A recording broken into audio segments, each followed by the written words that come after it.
Hello दोस्तों, nursing Nobel professor में आपका दिल खोल के स्वागत है। एंटीकोगुलेंट कौन कौन से होते हैं, इसकी होती है।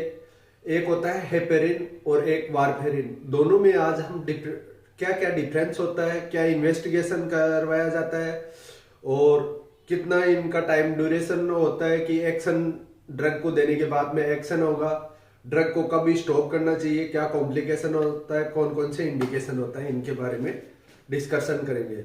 हेपेरिन हमारी बॉडी के अंदर नेचुरल भी फॉर्मेशन होता है, इसका बनता है। हेपेरिन पेशेंट को हम चलाते हैं तो स्टार्ट करने के 30 मिनट में इसका एक्शन स्टार्ट हो जाता है। पेशेंट को हेपेरिन चलाने कोई सर्जरी वगैरह करना है, कहीं सूचरिंग वगैरह करना है पेशेंट के, तो हेपेरिन को 6 आवर पहले आपको स्टॉप करना होगा। वहीं ये आईवी एंटीकोगुलेंट है हेपेरिन। हेपेरिन को कभी भी आईएम नहीं लगाना चाहिए। हेपेरिन में हमारे को इन्वेस्टिगेशन क्या कराना चाहिए, पीटीआईएनआर कराना चाहिए, प्रोथ्रोम्बिन टाइम। जिस पेशेंट को हेपेरिन चलता है तो उस पेशेंट का हेपेरिन चलेगा तो पेशेंट का पीटीआईएनआर की वैल्यू 2 से 2.5 गुना होगी। 2.5 गुना से भी ज्यादा हो जाए तो वहां पे पेशेंट को ब्लीडिंग की रिस्क होती है। अब हेपेरिन पेशेंट को चला रहे हैं तो उसके टाइम में हेपेरिन के साथ क्या क्या हमारे को ऑब्जर्वेशन करना होता है। हमारे को ऑब्जर्वेशन करना होता है पेशेंट के ट्यूबिंग लाइंस जहां जहां लगी है वहां से उजिंग हो रही है तो उसको ऑब्जर्वेशन करना है।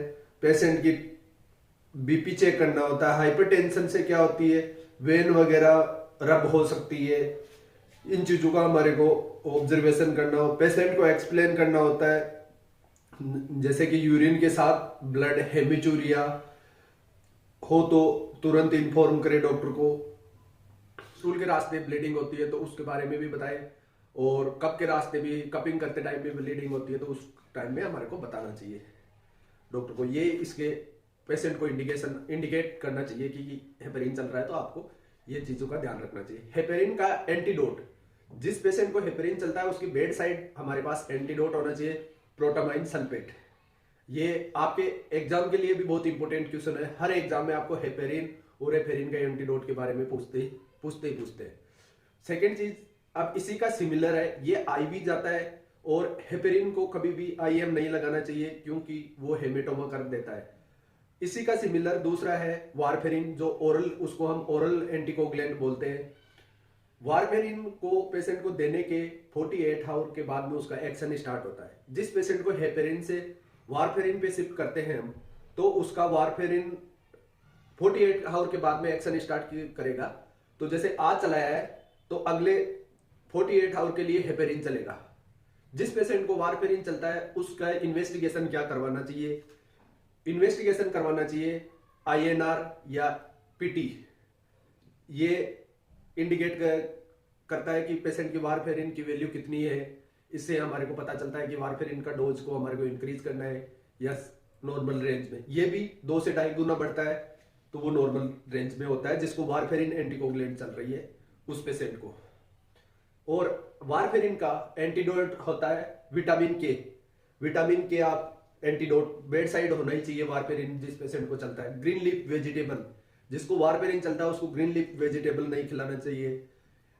ये हमारे एंटीडोट हो गया और वह एंटीकोगुलेंट हो गए। 72 आवर पहले करना होता है या 24 आवर तो हमारे को पहले इसको स्टॉप करना होता है। और स्टॉप कर देते तो उसी टाइम में पेशेंट को हेपेरिन भी कई बार शिफ्ट कर लेते हैं डॉक्टर। और वो 6 आवर हेपेरिन का एक्शन बॉडी में जाने के बाद में 6 घंटे तक ही रहता है। 6 घंटे के बाद में उसका एक्शन